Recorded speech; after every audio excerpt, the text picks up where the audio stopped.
আমরা এখন দাঁড়িয়ে রয়েছি পুরুলিয়া শহরের প্রাণকেন্দ্র পোস্ট অফিস এবং ট্যাক্স সিস্টেম সংলগ্ন জায়গায়। এই জায়গাটি অত্যন্ত গুরুত্বপূর্ণ, কারণ এখানে রয়েছে স্বাধীনতা সংগ্রামী ঋষি নিবারণচন্দ্র দাশগুপ্তের মূর্তি রয়েছেন। এবং স্বাধীনতা সংগ্রামে যেমন একদিকে ঋষি নিবারণচন্দ্র দাশগুপ্তের বিশাল ভূমিকা ছিল, অন্যদিকে পুরুলিয়ার উন্নয়নে তার একটা ভূমিকা ছিল, তাকে পুরুলিয়া গান্ধী বলা হয়ে থাকে। কিন্তু এখানে যে ঋষি নিবারণচন্দ্রের যে পার্ক রয়েছে, অনেকেই জানেন না এখানে ঋষি নিবারণচন্দ্রের পার্ক রয়েছে বা ঋষি নিবারণচন্দ্রের মূর্তি রয়েছে। কারণ আশেপাশে প্রচুর দোকান রয়েছে, দোকানের জন্য ঢাকা পড়ে। যেমন আজকে ঋষি নিবারণচন্দ্রের জন্মদিন, আজকেই এই জায়গাটিকে পরিষ্কার করে একবার যানজটমুক্ত করে নতুন করে সাজিয়ে তোলার উদ্যোগ নিয়েছে পুরুলিয়া পৌরসভা। এবং পৌরসভার চেয়ারম্যান নবেন্দু মাহালে নিজে দাঁড়িয়ে থেকে এই জায়গাটিকে পরিষ্কার পরিচ্ছন্ন করছেন এবং তিনি বলেছেন আজ থেকেই এই পার্ককে সুন্দর করে সাজিয়ে তোলা হবে এবং ঋষি নিবারণচন্দ্র দাশগুপ্তের জন্মদিন থেকেই এই কাজ শুরু করা হলো। পুরুলিয়া থেকে বুদ্ধদেব পাত্র, জাজবাদ 24 বাংলা। আজ পুরুলিয়ার স্বাধীনতা সংগ্রামী ঋষি নিবারণচন্দ্র দাশগুপ্তের জন্মদিনে নতুন উদ্যোগ। 1876 সালের 25শে এপ্রিল বাংলাদেশের বিক্রমপুরে জন্ম নেওয়া এই মহাপুরুষ কর্মসূত্রে ছিলেন পুরুলিয়া শিক্ষক ও লোকসেবক সংঘের মুখ্য সংগঠক। স্বাধীনতা আন্দোলনে তার অসাধারণ ভূমিকার জন্য মানভূমের গান্ধী আখ্যা পেয়েছিলেন। কিন্তু শহরের ট্যাক্সি স্ট্যান্ডের পাশে তার নামের তৈরি পার্ক দীর্ঘদিন ধরে অবহেলায় আবর্জনায় ভরে উঠেছিল।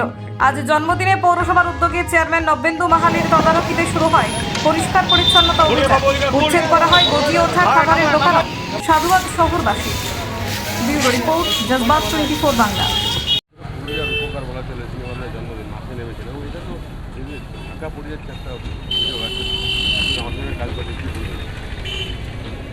পুরুলিয়ার গান্ধী বলা হতো ঋষি নিবারণচন্দ্র দাশগুপ্তকে, এবং এই heart of the town Purulia জেলার প্রাণকেন্দ্র এই ঋষি নিবারণ মূর্তি এবং ঋষি নিবারণ পার্ক।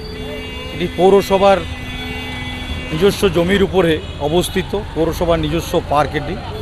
আপনারা দেখেছেন যে কিছুদিন আগে আমরা এটাকে বসার জন্য সিনিয়র সিটিজেনদের ব্যবস্থা করে দিয়েছি এবং এই সাইডে উন্মুক্ত করেছি। আজকে পুরোপুরি ওই এলাকা খুলতে বলেছি। আমরা পুরো পার্কটাকেই উন্মুক্ত রাখবো, সিনিয়র সিটিজেনদের বসার রাখবো এবং পার্কটাকে রেনোভেশন যাতে হয় তারও উদ্যোগ চলছে, পরিষ্কার পরিচ্ছন্ন চলছে। আজকে জন্মদিন থেকে এই কাজে শুরু হলো। না, এটাকে উন্মুক্ত রাখবো আমরা, এটা পরিষ্কার আমাদের সিদ্ধান্ত আছে। পার্ক কোনোভাবে ব্লক করা যাবে না, ঠিক আছে? একদম প্রত্যেকটা মানুষ যাতে ঋষি নিবারণচন্দ্র দাশগুপ্তকে দেখতে পায় প্রতিটা মুহূর্তে। হ্যাঁ, আমি তো আগেই বললাম যে এখানে পুরো দোকান বসতো, চপ্পলের দোকান। আমি রীতিমতো দেখেছেন এখানে চেয়ার দিয়েছি, ওই পাশেও রীতিমতো রোল গাড়ি এগুলো ধাকি দিয়েছে, এগুলোকেও তোলার ব্যবস্থা হচ্ছে। ওইদিকেও আমরা এই ধরনের বসার করে দেবো। শহরের প্রাণকেন্দ্রে এসে সারা জেলার মানুষ যাতে এখানে বসার সুযোগ পায় ঋষি নিবারণ পার্কে, তার ব্যবস্থাপনা হচ্ছে।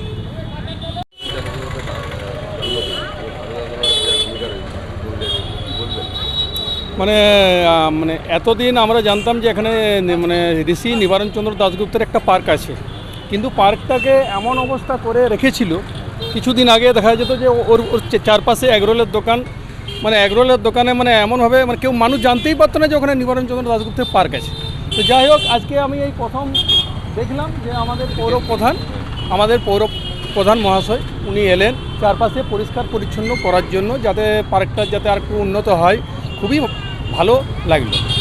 এছাড়াও আমি বলতে চাই যে পরবর্তী প্রজন্ম যাতে ঋষি নিবারণচন্দ্র দাশগুপ্তের অবদান কি এটা ওদেরকে জানাতে হবে, এইটুকুই বলবো আর কি। আপনার নাম? আমার নাম সন্তোষ মাঝি।